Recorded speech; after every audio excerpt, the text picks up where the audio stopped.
In a forest near a village, I lived with my guru spending time in meditation. One day, my guru said, "Son, I am going on a pilgrimage. Remember all that I taught you and lead a simple life." After my Gurudev left, one morning, as usual, I went to wash my dhoti, hung it out to dry, and left to the village to beg for alms. When I returned, I saw a rat running away with a piece of the dhoti. I rushed to the place where I had hung the dhoti only to find it in shreds. The next day, when I went to the village to beg alms, I asked the lady of a house to spare me a dhoti. The lady was surprised and asked, "A dhoti?"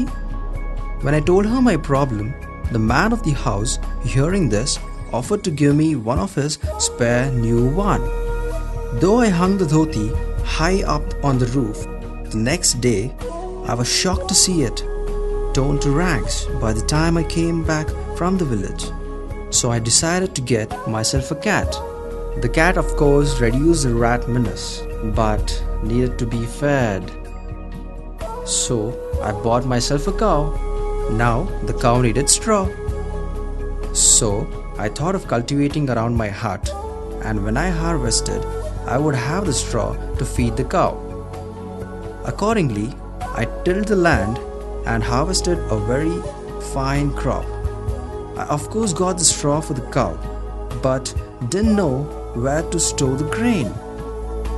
I had to build a barn for the purpose. Soon, I became a landlord. Then I realized I needed someone to help and manage all this. So, I had to marry. One fine day, my guru returned from the pilgrimage. He was surprised to see a mansion instead of the small hut which stood in its place. My guru thought that some rich man had thrown me away. He then inquired one of my servants. By then, I came out of the house and was very happy to see my guru. I rushed towards him and fell at his feet. My guru asked me, my son, what is all this? I left you leading a simple life of an ascetic. Returning, I find you surrounded with wealth. What happened?" I replied, "Oh Gurudeva, it all began with a single dhoti. To protect it from rat, I needed a cat, and then there was no end to my needs. Please forgive me, Gurudeva."